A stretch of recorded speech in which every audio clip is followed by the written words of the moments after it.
BFM Business. L'heure H, l'invité d'Edwige Chevrillon. Bonjour à tous et bienvenue dans l'heure H avec notre invité Pierre Danon, membre du pôle civil de la campagne de François Fillon.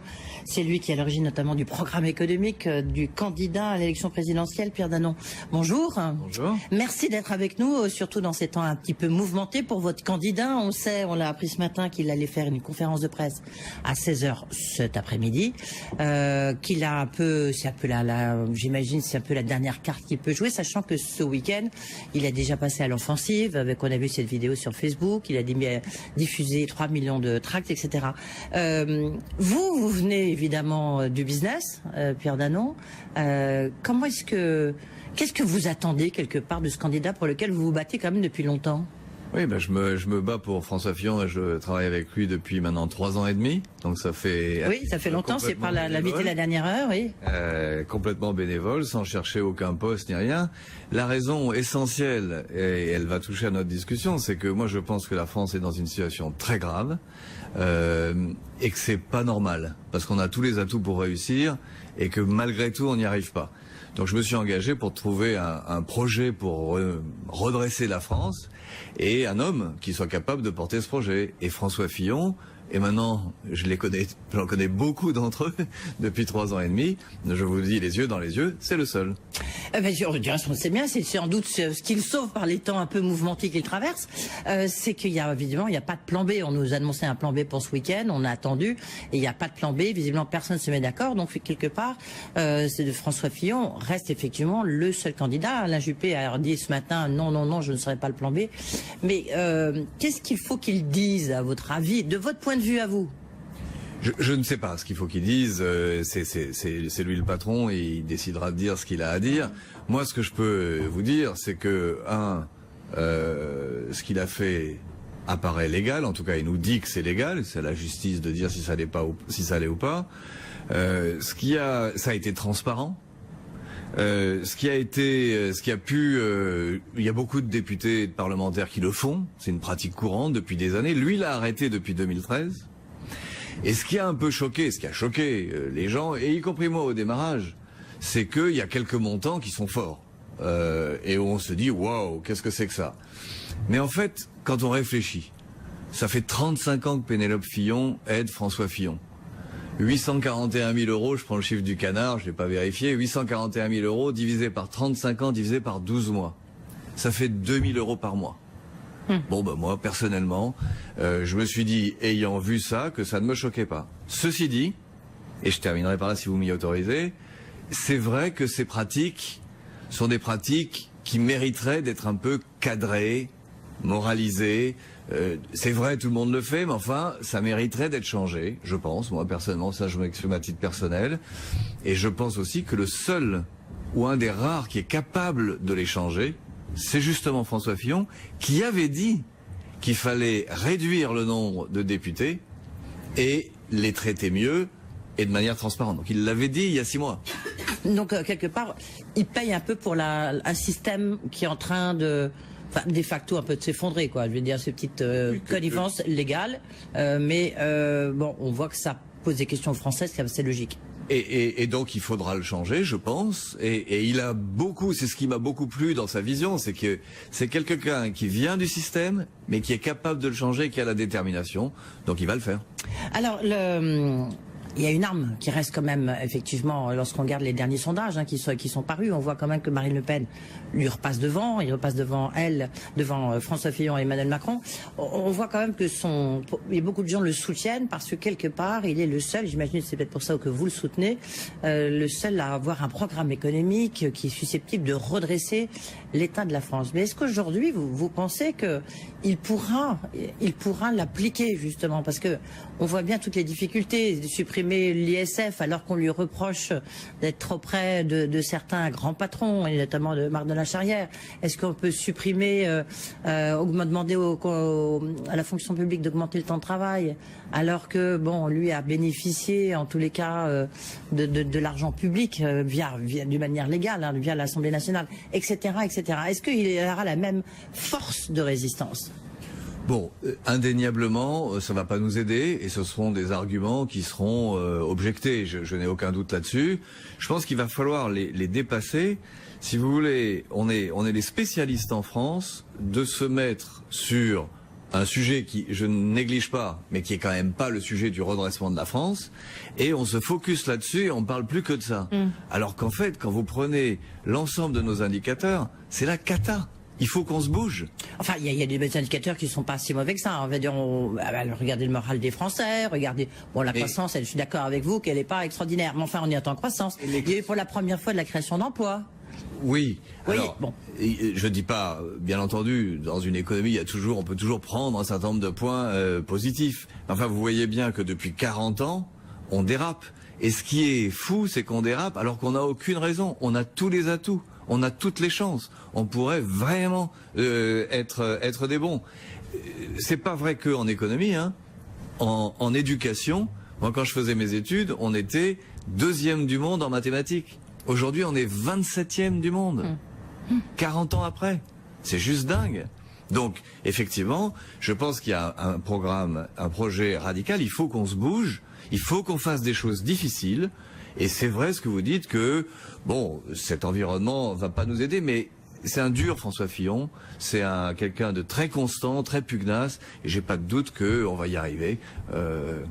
Alors, on va revenir sur le programme, sur les différentes mesures, sur la radicalité, parce que est-ce qu'il est si radical que ça, et est-ce qu'il faut dans le contexte actuel, là je parle pas du contexte politico, médiatico, etc. Je parle du contexte social avec un chômage très élevé. Est-ce qu'il faut de la radicalité? Juste un point, moi, qui m'a frappé. On voit quand même que les petits patrons, même les patrons, ils penchent plutôt du côté d'Emmanuel Macron. Qu'est-ce que vous pouvez leur dire pour dire, ben non, Emmanuel Macron, finalement, c'est pas, il faut venir de notre côté, chez François Fillon? Eh bien, si vous voulez, Emmanuel Macron... Ça devrait vous séduire, vous, en plus, avec votre parcours, Emmanuel Macron, Pierre Danon? Ça ne me séduit pas du tout, parce que c'est la continuation de ce que j'appelle le radical socialisme à la française, c'est-à-dire que on fait par petites touches, on change un peu à la marge, faut pas les brusquer, les Français, et le résultat, on le connaît, et c'est de droite comme de gauche. Hein. Et c'est de droite comme de gauche depuis 40 ans, et ça nous a amené à la cata. Donc effectivement... Alors, est-ce que radical est le bon mot? Je sais pas. Je sais pas, c'est le mot que vous avez employé, donc oui, si vous voulez, moi je rebondissais sur vos propos. Effectivement, vous avez raison, mais c'est radical par rapport à tout ce qu'on a fait en France depuis 40 ans, mais c'est pas du tout radical par rapport à ce qui se fait dans le reste du monde. Si vous voulez, par exemple, on parle de la baisse de la dépense publique. Finalement, François Fillon, il veut nous amener de 57% à 50%. 57%, on est champion d'Europe de la dépense publique. 50%, on est dans la moyenne européenne. C'est tout ce qu'on ferait. Alors justement, là-dessus, sur la dépense publique, parce que il a quand même revu un peu ses objectifs de réduction des dépenses publiques. On était parti sur une réduction extrêmement forte. On voit qu'aujourd'hui, il est un peu revenu quand même dessus. On est plutôt autour de 100 milliards, non? On a toujours été à 100 milliards. Oui. On a toujours été à 100 milliards, Edwige. Et sur la réduction du déficit public? Vous étiez à 4,7 et maintenant vous êtes à 3,7 je crois, ou 3,8. Attendez que je retrouve exactement tout d'un coup. Voilà, c'est ça, 3,7. C'est une discussion technique, si vous voulez. Mais elle est importante. 3,7, ça fait beaucoup, oui. Oui, mais ayez bien en tête que le déficit de 2017, ce sera le déficit de François Hollande. Oui. Parce que François Fillon n'y pourra pas grand-chose. D'accord. Et donc, la question, c'est combien on va trouver? Bon, on sait qu'il y a eu beaucoup de manipulations, on sait qu'il y a eu beaucoup d'effets de mesures à ce que j'appelle du poison lent. La Commission européenne a quand même donné son quitus, je veux dire, sur donc les chiffres sont pas à ce point-là tronqués sur le budget 2017. François Fillon fera faire un audit, il fera faire un état des lieux, on verra à combien on est. Quand on avait dit 4,7 en septembre, on était prudent, parce qu'on voulait pas de mauvaises surprises. De toute façon, si c'est 3,7, c'est une bonne nouvelle, parce que ça veut dire qu'on arrivera à l'équilibre plus vite. Le commitment, l'engagement de François Fillon, c'est il trouvera ce qu'il trouvera en 2017. En 2018, il fera tout ce qu'il peut pour ne pas le creuser, mais on ne le réduira probablement pas, parce qu'il y a toutes les mesures de relance de l'économie qui vont jouer, qui sont financés en partie par des économies, mais pas forcément complètement. Donc il y a un point de passage délicat à trouver en 2018 en évitant de creuser. Et après, la trajectoire, c'est de revenir à l'équilibre à la fin du quinquennat. Oui, en même temps, du coup, ça veut dire qu'on s'assoit sur les critères de Maastricht. On va célébrer l'anniversaire demain, je crois, le 7 février. Est-ce que est-ce que pour nos partenaires allemands, c'est pas la crédibilité de la France qui est un peu en jeu? Moi, je pense, vous avez raison de Vous avez travaillé à l'étranger, vous savez ce que ça veut dire. Tout le temps, même maintenant. Non, si vous voulez, quand François Fillon ira voir, ou il est allé voir Madame Merkel et qui lui dira, je fais la retraite à 65 ans, je réduis l'emploi public de 500 000 et je fais la série de mesures qu'il a proposées et je vous demande de comprendre qu'en 2018 on hérite d'un certain déficit et il faut le gérer. Moi je pense qu'il n'y aura aucun problème pour obtenir le support de nos partenaires européens et allemands. Ils verront bien que pour la première fois depuis 40 ans, la France va faire les efforts. Et les efforts de manière intelligente, c'est-à-dire que c'est à la fois les 100 milliards d'économies, mais c'est aussi la relance de l'économie. Parce que ça marche ensemble. Sinon, évidemment, on casse tout. Oui, lorsqu'on écoutait, je ne sais pas si vous avez écouté ce week-end les discours de Benoît Hamon, d'Emmanuel Macron, ce qui est intéressant, c'est qu'ils se tournent tous vers le 21e siècle. C'est-à-dire qu'on est moins dans les recettes un peu d'hier, c'est-à-dire qu'il faut baisser la dépense publique, il faut supprimer le nombre de fonctionnaires, mais on est plus sur comment le monde se transforme avec le numérique, comment créer des emplois. La question du revenu universel de Benoît Hamon, qui a, j'imagine, n'a pas forcément vos faveurs, mais en même temps, on voit que c'est une idée qui tourne. C'est même une idée, je crois que c'était Raymond Barre en 1979 qui avait proposé quelque chose comme ça, qui sorte à la majorité, une sorte de capital qui permette à des jeunes de se lancer. Donc on voit bien qu'on y a des réflexions autour de ça. Est-ce que vous les balayez d'un seul coup en disant non? Pas du tout. Je dis que dans le programme de François Fillon, notamment par exemple au niveau des auto-entrepreneurs, au niveau de l'aide aux TPE-PME, c'est tout à fait exceptionnel et ça n'a jamais eu lieu. Mais est-ce qu'il n'est pas un peu avec les recettes d'hier? C'était ça ma question. Regardez notre programme numérique. À chaque fois que je présente le programme numérique, le vrai programme numérique, avec les 40 mesures, tout le monde me dit mais c'est exactement ça qu'il faut faire. Donc d'une part, il est moderne, mais j'attire votre attention que ce que font Emmanuel Macron et Benoît Hamon, c'est envoyer des nuages de fumée. C'est un récit. C'est un récit économique et un récit politique. Et c'est peut-être ça qui les 6 millions de chômeurs vont adorer le récit économique. Ils créent leur entreprise, oui. Eh ben, c'est ce que nous, on leur propose aussi. Mais si vous voulez, il faut pas non plus... S'ils ont un revenu universel, là, ils seront très, très contents. À notre avis, ça durera pas longtemps. On est bien d'accord. À notre avis, ça durera pas longtemps. La question, nous, ce que dit François, et c'est très important, c'est qu'il faut dire la vérité aux Français. Il faut arrêter de leur mentir. Il faut arrêter de leur raconter des bobards.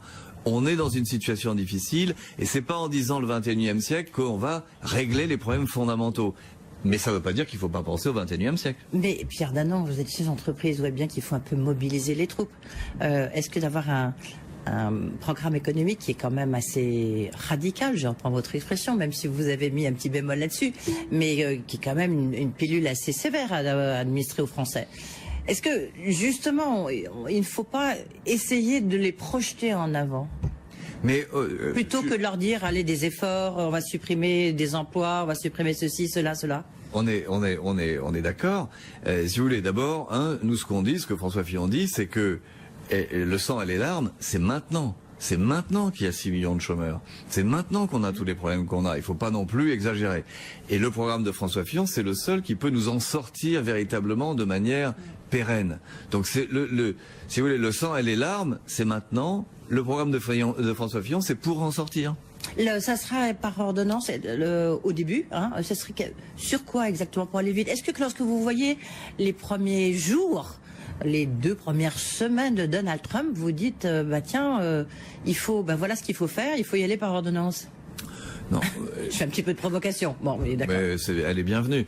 Alors, lui, et c'est un des aspects qui m'a le plus séduit dans ce qu'il dit, il dit, il faut dire la vérité, annoncer les mesures, parce que la légitimité de la transformation, elle vient de l'élection présidentielle. C'est là qu'on acquiert une légitimité. Donc il faut avoir une légitimité pour faire quelque chose. On fait la pédagogie. C'est très bien qu'il y ait toutes ces discussions sur les 500 000, la santé et tout. Il faut discuter. Les Français n'aiment pas qu'on les prenne par surprise. Mais après, ils auront voté. Je sais que François Fillon fait préparer en ce moment, sur les principales mesures, les textes. Et son idée qui est géniale... Les ordonnances.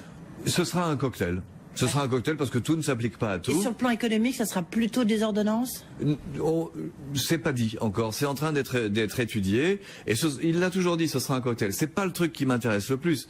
Le truc qui m'intéresse le plus, c'est qu'il a dit que du 1er juillet au 31 octobre, le Parlement siégerait non-stop pour faire passer l'essentiel du programme et notamment du programme économique, mais pas que du programme économique. Et il sait ce qu'il dit, puisque je vous rappelle qu'en 5 ans de Premier ministre, il n'a jamais utilisé le 49.3. Jamais. Donc ça veut dire qu'il a quand même confiance dans sa majorité, dans sa capacité à faire passer des textes de loi, il y a aussi des décrets, et puis dans un certain nombre de cas, il faudra peut-être recourir aux ordonnances, pourquoi pas. Un des points forts quand même du programme aussi, c'est la baisse des charges assez massive, ce qui explique justement le déficit qui s'accroît pendant au moins 2-3 ans. Comment vous faites le switch entre CICE, baisse des charges, parce que le CICE il est là, le suramortissement il est là, comment est-ce que vous faites le switch? C'est une grande différence entre Emmanuel Macron et François Fillon, c'est que tous les deux disent qu'il faut arrêter l'usine à gaz et il faut transformer le CICE en baisse de charges. Oui, qui coûte plus cher à l'État. Mais il faut le faire parce que c'est juste plus possible de continuer avec ces complexité. Oui, mais le CICE, il faut quand même expliquer le pourquoi. C'est que c'était la volonté du gouvernement de Manuel Valls de réduire les déficits.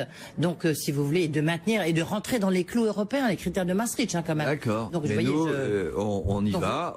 François Fillon veut faire le boulot. Donc, c'est transformer le CICE en baisse de charges pour que ça soit simple.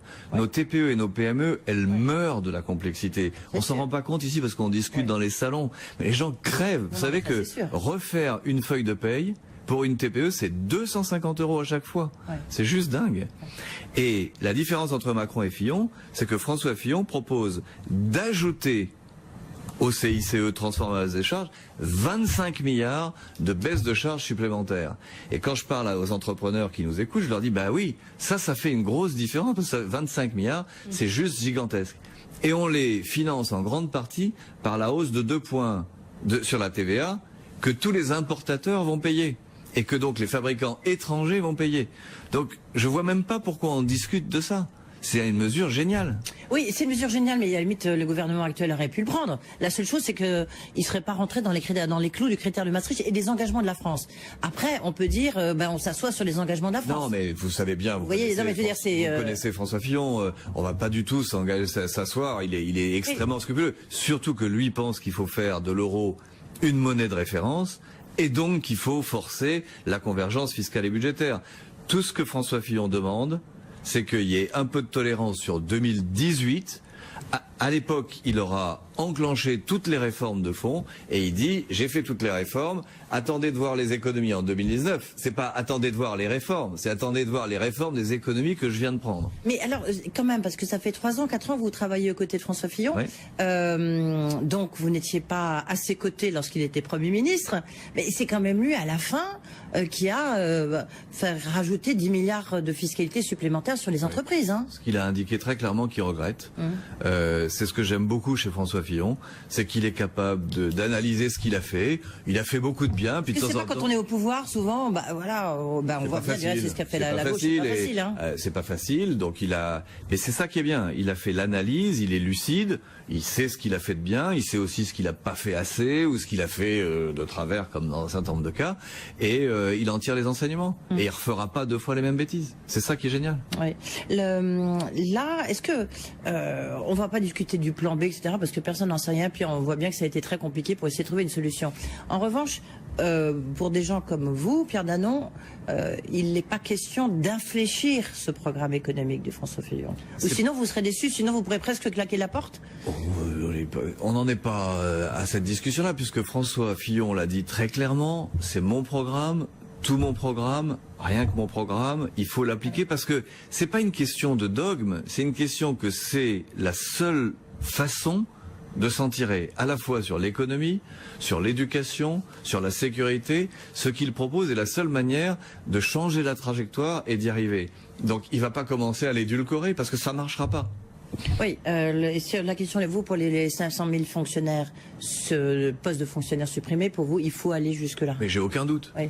Bien entendu. Et on sait tout à fait le faire. Il y a plein de pays qui l'ont fait. Je vous rappelle qu'en Allemagne, il y a 50 fonctionnaires il y a 50 citoyens pour un fonctionnaire. Nous, on en a 90 de fonctionnaires. Oui, enfin, citoyens c'est difficile de comparer parce que les Länder ont une administration beaucoup plus puissante, oui. Donc on compte pas les Länder là-dedans. Oui, mais leur dépense publique est à 47%. À la fin, si on veut prendre le tout, si vous voulez, on dit la dépense publique allemande elle est de 47% et nous elle est de 57%. Donc d'une manière ou d'une autre, ces pays se débrouillent. Nous on peut se débrouiller, c'est pas compliqué. C'est évident, il va falloir le faire, c'est beaucoup de travail, c'est beaucoup de sensibilité, c'est beaucoup de réflexion. Mais c'est faisable et il faut le faire. Sur la question de la sécurité sociale, alors je sais que c'est moins justement, c'est moins votre registre, Pierre Danon, donc j'en profite. Sur la question des gros risques, petits risques, c'était une maladresse, c'était peut-être comme oui, un c'était, il l'a dit lui-même. Il l'a dit lui-même. C'était une. Et vous, quelle est votre position puisque je connais pas ces sujets-là, donc je suis pas forcément le plus à l'aise. Ce que je sais, c'est que effectivement, il faut faire des économies sur la santé, que dans le programme, ça a été chiffré à 20 milliards. Donc il y a à la fois une réforme de la carte hospitalière qui doit se faire, et puis il y a aussi une réduction des dépenses de santé. La question est ce que François Fillon dit, il faut le faire de manière juste. Je rappelle que la réduction, c'est par rapport à la tendance. C'est-à-dire qu'on dit que les dépenses de santé ne doivent augmenter que de 2% par an. On ne dit pas qu'il faut couper dans les dépenses de santé. Elles ne peuvent augmenter que de 2% par an. Mais même pour faire ça, c'est vrai qu'il faut prendre un certain nombre de mesures. Il le sait lui-même. Petit soin, gros soin, c'était pas forcément la bonne formule. Nous venons, au cours du mois de janvier, de faire une centaine d'auditions au QG sur la santé, parce qu'on a dit, il a dit, il faut, il y a eu des réactions, il faut traiter, il faut écouter, il faut affiner. Vous êtes membre du pôle société civile, Pierre Danon, c'est en tout cas votre étiquette dans la campagne de François Fillon. J'en suis même le président. La société civile, quand on est affronté justement aux politiques, au monde politique, qu'est-ce qui vous frappe ? Par exemple, ce qui est très intéressant, c'est de voir, nous on a à peu près 2000 comités maintenant, dans toute la France. On maille toute la France, il y a des comités familles, des comités entrepreneurs, des comités agriculteurs, c'est génial. Vous voyez la chaleur humaine qu'il y a et la mobilisation. Et ce qui est très intéressant, je le disais à François Fillon, c'est que 95% de ces gens sont restés absolument motivés et absolument dédiés à la campagne de François Fillon. C'est un vrai plaisir. Mais la violence en politique, même vous qui êtes habitué à ça, est-ce que vous n'êtes pas quand même sidéré ?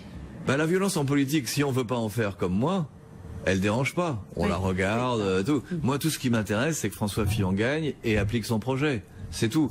Et la plupart des milliers de gens de la société civile qui sont comme moi, ils ont juste cet agenda-là. Donc on est cool. Et là, vous faites de la politique. Merci Pierre Danon d'avoir été avec nous. Donc vous l'avez compris, soutien de François Fillon.